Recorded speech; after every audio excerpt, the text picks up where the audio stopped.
You have my respect, Hunter.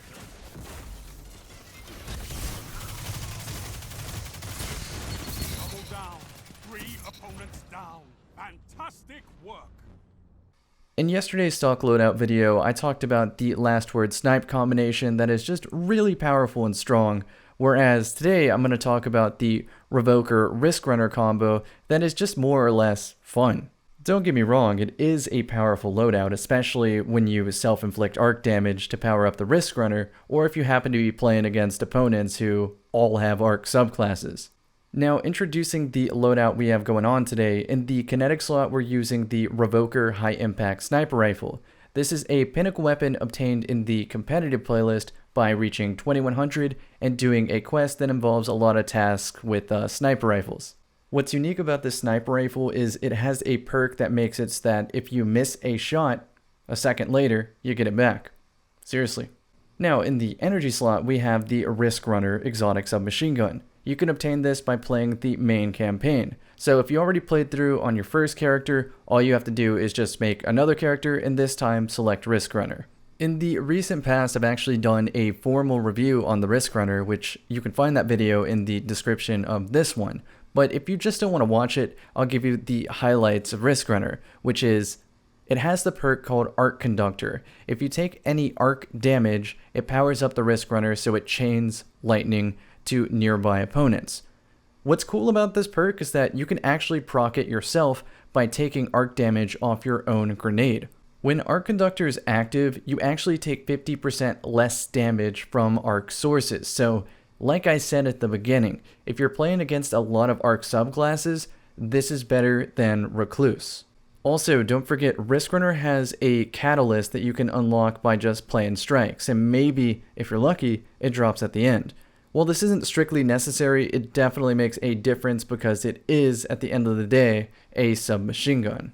Finally, in the power slot, we have the curated Doomsday grenade launcher, which features the perk Full Court. The longer a grenade travels, the more it does. And it also has the perk Proximity Nades, so as long as you hit somewhere near your target, it will detonate in the air. If you combo this with Full Court, this actually means you can snipe the hell out of people with a grenade launcher, which is very fun. You can acquire the Doomsday by grinding the Reckoning activity in Season of the Drifter every corresponding week. But of course, if you're not filling up to grinding for that because it is a slog and it could take a while, I would just recommend using something else entirely, though I did choose it for a specific reason. It is a arc grenade launcher, so if you really wanted to, you could shoot the floor near you to proc Riskrunner. A weapon that's far easier to obtain but still puts in work is the Stampede grenade launcher. This is a blue rarity grenade launcher with quick draw and sticky grenades. So you can place a sticky grenade at the floor, switch to Riskrunner, and shoot it to activate Riskrunner.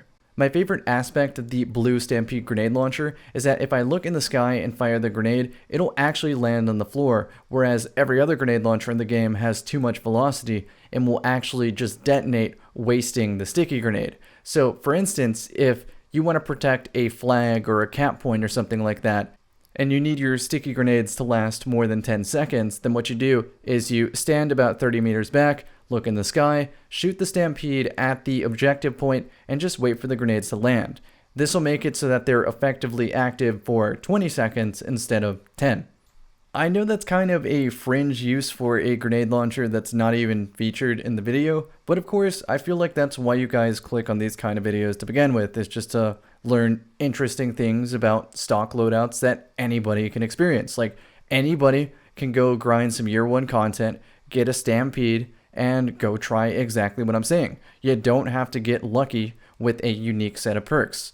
For instance, you can do that with the year 2 grenade launcher, like the what's it called? It's the Void One Iron Banner. It's a grenade launcher that, with certain perks, can also do airstrikes, but you have to get lucky on like 3 perk nodes, which isn't going to happen. Back on subject, however, this loadout is just so much fun. You're able to play Arc Strider with a Flux Grenade and either choose exotics and mods and stuff like that that either gets your grenade back or gets you some health back from using the Wormhusk Crown. Out of all the nice feeds and clips that I've gotten throughout the entire Destiny franchise, a lot of my Riskrunner clips are the first that come to mind as far as my favorites, so I highly recommend giving this a try. You know what, before I close out this video, I'm actually going to give you an example of one of my favorite Riskrunner clips. This was on Striker Titan with the Flashbang Grenade, which has a interesting quirk to it to where if you look at the grenade, you experience more blindness than if you look away, which makes sense. So what I do is I bank the grenade on the floor, put my back to it, but close enough that it still tags me for some damage, thus activating Riskrunner. It full blinds my opponent, partially blinds me, and I tear the team up with the Riskrunner Arc Conductor. Flashbang through the door. I did it to him. Does it continue? It does. Oh my god, it keeps going. Oh! Yeah, I'm really hoping that this series really resonates with some of my viewers, because it's nice now that they can see the components of the loadout that makes those fun moments possible, and just go out in the wild and acquire that stuff themselves. As usual, if you're enjoying the series, let me know in the comment section, and I'm going to continue making videos and streaming live at twitch.tv/camicake. So, unrelated, but I'm actually curious, what are your top 3 video games of all time that right now, this instant, you would go back and play with no hesitation? Let me know in the comment section.